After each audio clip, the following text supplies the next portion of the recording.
Hello and welcome. You're watching Soulmates. It's the show made by runners, created for runners, where we talk about all the latest running shoes.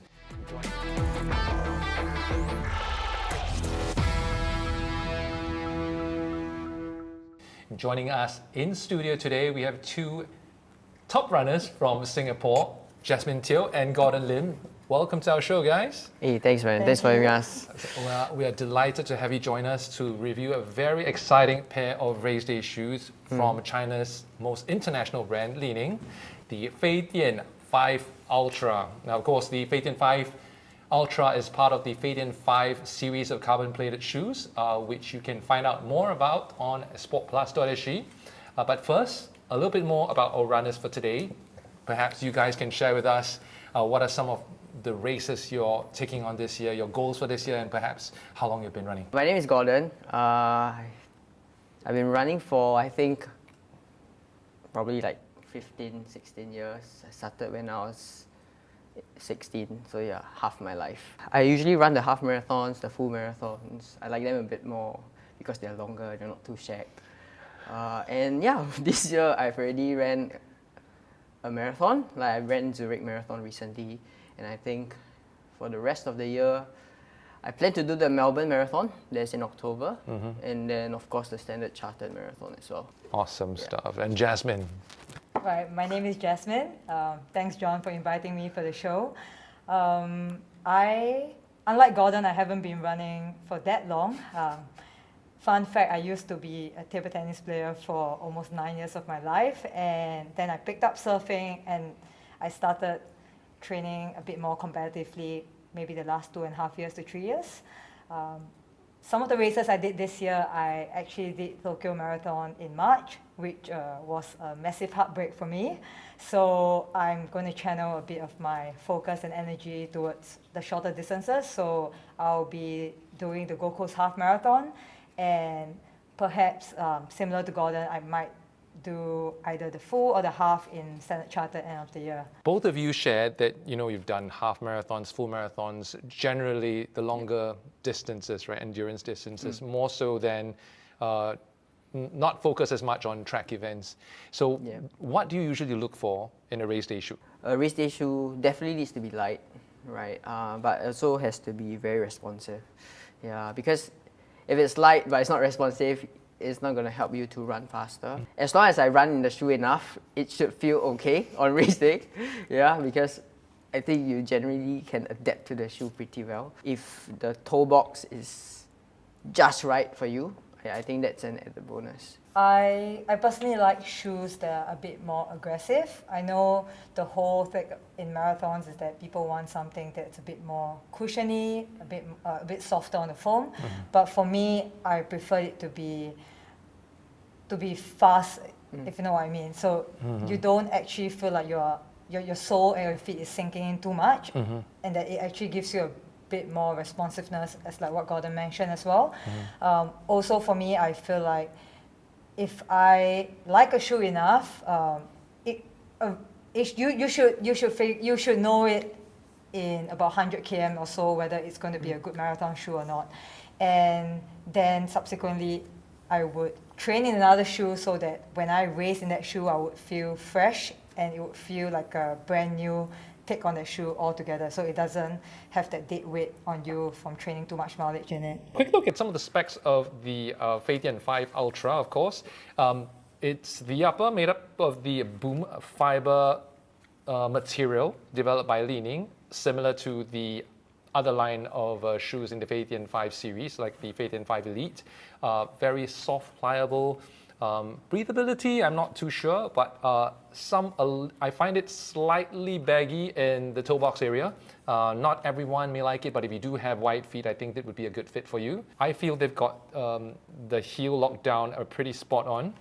And in terms of the overall booty construction, Li-Ning has kind of like deviated away from the traditional gusseted tongue style of race day shoes that will kind of lock your feet in place. The Super Boom foam that's also used across the rest of the FEIDIAN 5 series of carbon-plated shoes as well.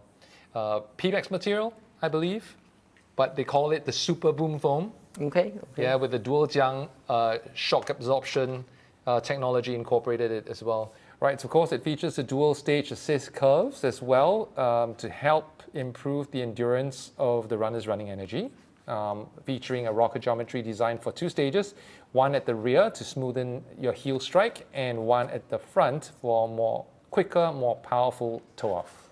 Right, the shoe also features this ground control unit, also known as GCU, this very thin layer of film, 1.2 mm on the outsole of the shoe that supposedly improves the overall durability of the shoe, as well as to provide it with more traction.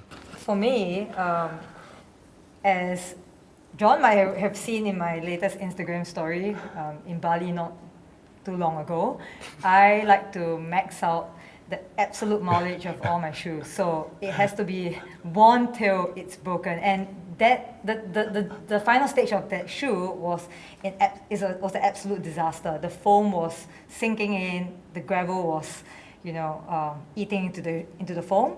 So I think what is great about this GCU, it really helps to give the shoe a bit more durability, especially around the foam. And I mean, I've tried a couple of shoes lately. Aside from Li-Ning, there are also some other China brands that I've tried, and I've seen that, I think this technology, personally, I've experienced it, and I think that it really gives the shoe quite a good grip. I mean, this is my first time seeing any shoe with such a unique sort of like base, right? Because it looks flat from far, but when you look closely, there's like small fibers and stuff like that probably provides a lot of traction. So I'll be eager to try it. The real test is when you run in the rain. Full-length T1000 carbon plate, not that visible in this version of the Li-Ning FEIDIAN 5. If you look at the FEIDIAN 5 Elite series, you can actually see the carbon plate from the outsole. But for the Ultra, it's actually hidden inside, but it features the same full-length T1000 carbon plate that's known in Li-Ning super shoes. What are your thoughts on these technologies from the FEIDIAN 5 Ultra? Maybe Jasmine, you can share first. So I had my fair share of experiences with trying out different shoes.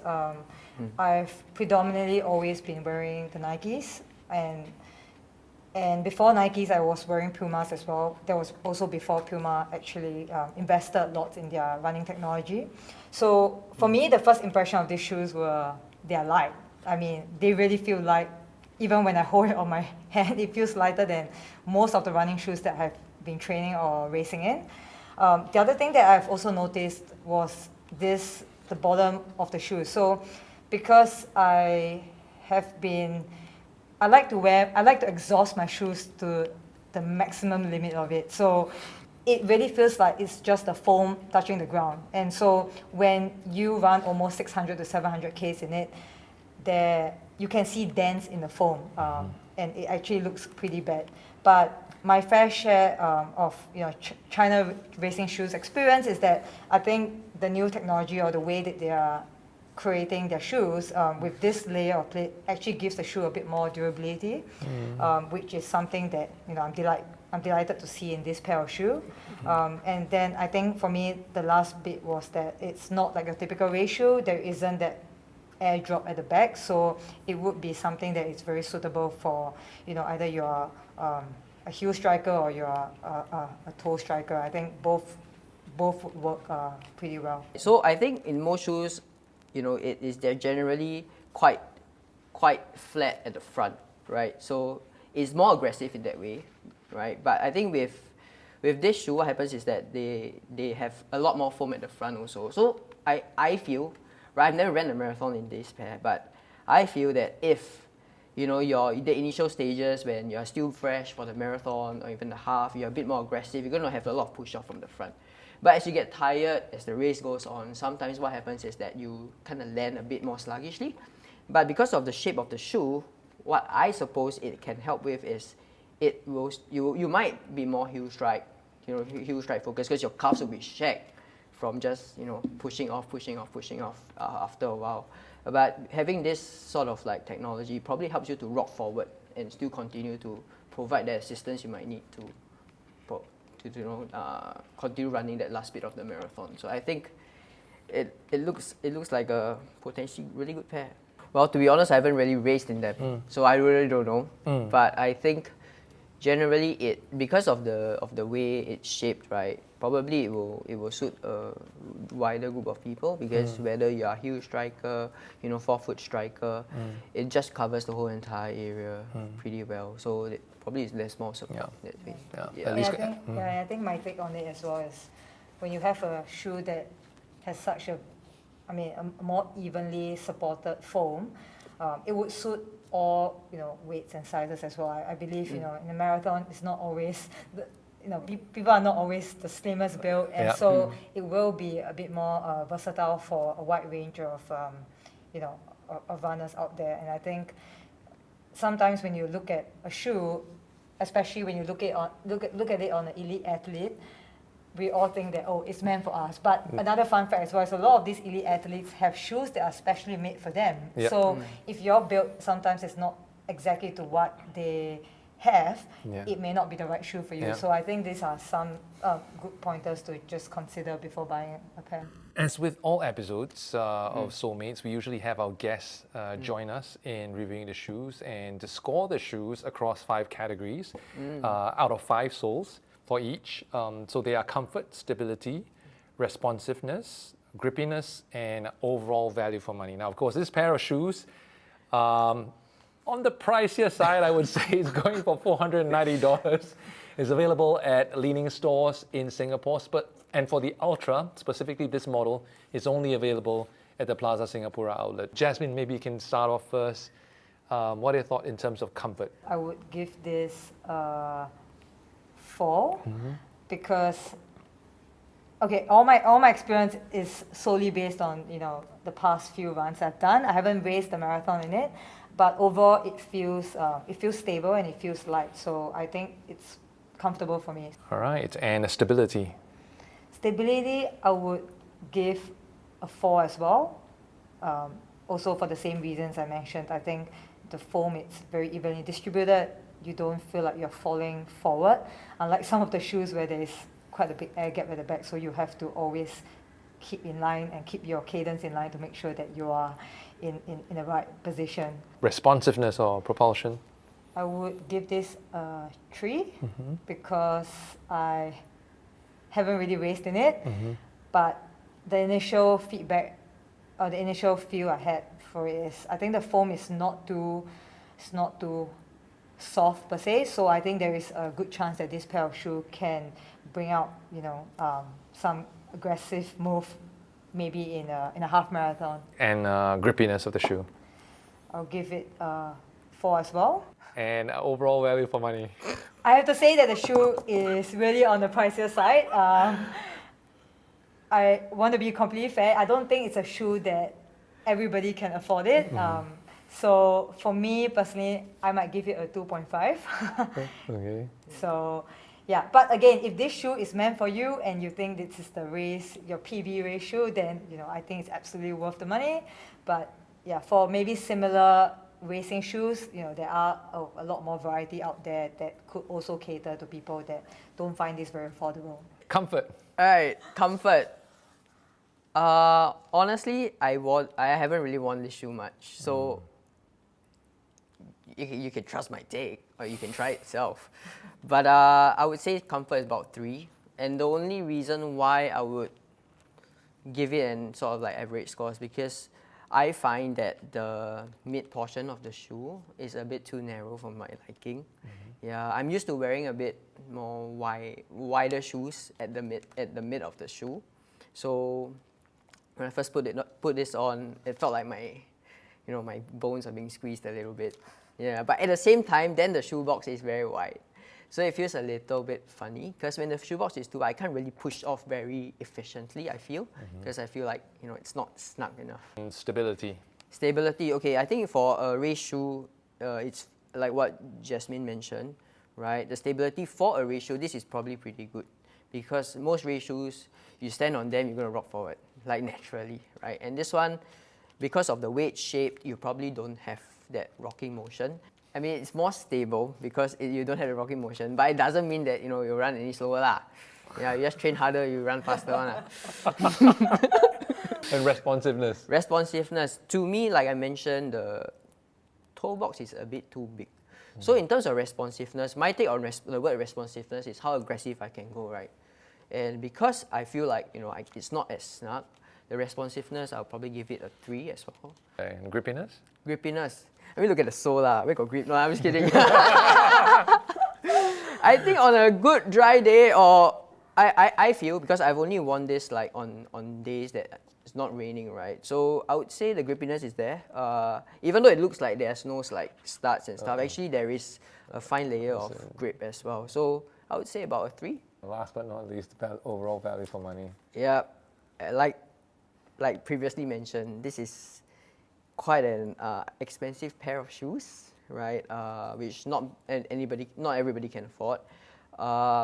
It's worth the PB though, if you get a PB. Yeah. But anyways, I would say it's about 2.5.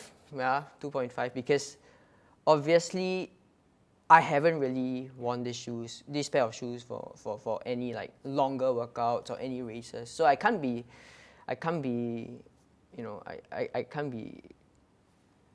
very, very objective on that lah. Yeah. But if I run a PB in this is a 5 straight. 5 out of 5. So your score is dependent on whether you get a PB is worth it, man. with the PB is shoes. worth it. Yeah, PB is worth it. All right, thanks for joining us for this episode. If you have any questions at all for Jasmine or Gordon about the FEIDIAN 5 Ultra, or even about their running journey, do hit us up and leave your comments in the comment section below. That's all we have for you this time on Soulmates, and we'll take care. We'll see you guys next time on the next episode. See ya. Bye.